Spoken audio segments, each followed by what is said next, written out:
But there's no doubt that so far the Russian advance has gone horribly wrong for Russia.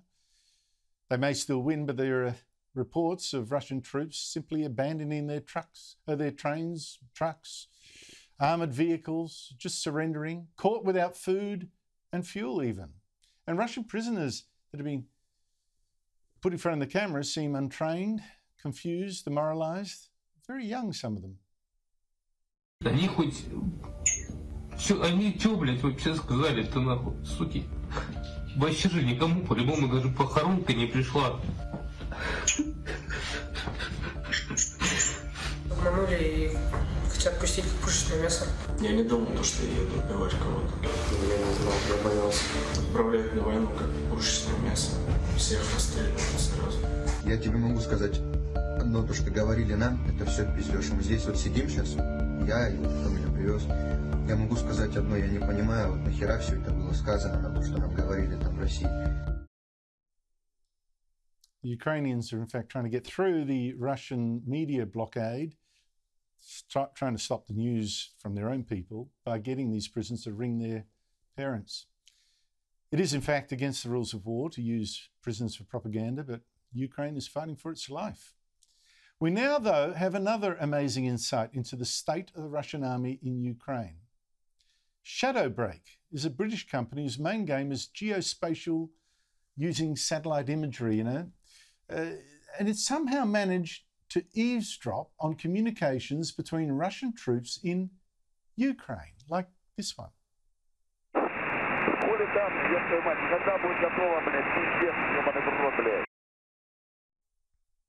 Joining me from Dubai is Samuel Cardillo, a young entrepreneur and founder of ShadowBreak. Samuel Cardillo, thank you so much for your time. How many recordings have you managed to get? At this time, we have a few hundred hours and a few hundred files actually as well of recording, and it's still ongoing because they're still talking on open comms. Now, there's a mystery here, Samuel. You would expect the modern army to have encrypted communications, secure lines, that someone like you couldn't just butt in and have a listen. What's gone wrong here? Honestly, it's a great question. As you said, in 2022, you will imagine that the Russian army has equipments, encrypted communication, because it's the standard for a modern army. And we hope that not the whole Russian army is talking on open comms, and it's some very specific units that are in. But I think it's mainly a logistical issue that those units were sent on the ground without the proper equipment. And what are you actually hearing on these recordings? We are hearing literally everything. I mean, we've heard them talking about what they're going to do after they wake up. We've heard them having, jokes. We've heard them crying during fights. And then we've heard them having fuel issue, lacking coordinates.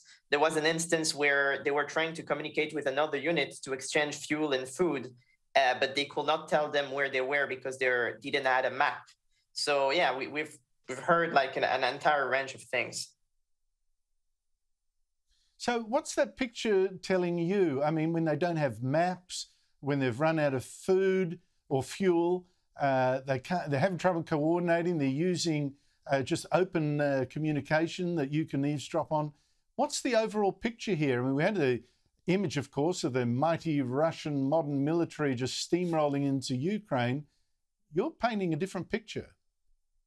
Yeah, I mean, the thing is, obviously, so ShadowBreak, we also, have satellite imagery on the top of that. And, when we take everything together, both the radio communication and the satellite imagery that we're gathering, we're seeing not great advancement from the Russian troop. Clearly, they're having a lot of issue. And, here it's pure speculation, but to me, it sounds like they were not prepared for the kind of Ukrainian resistance they're facing.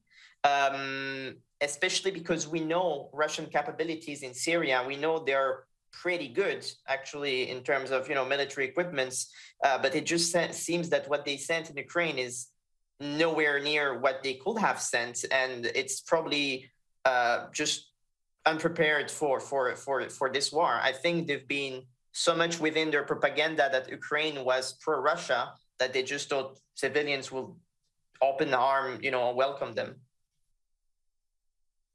I think you've painted a fascinating picture with your work here. I really appreciate it. I'm sure that I'm not the only one to have appreciated. I'm sure that a lot of intelligence agencies are paying great attention too. Samuel Cardillo, thank you so much indeed for your time.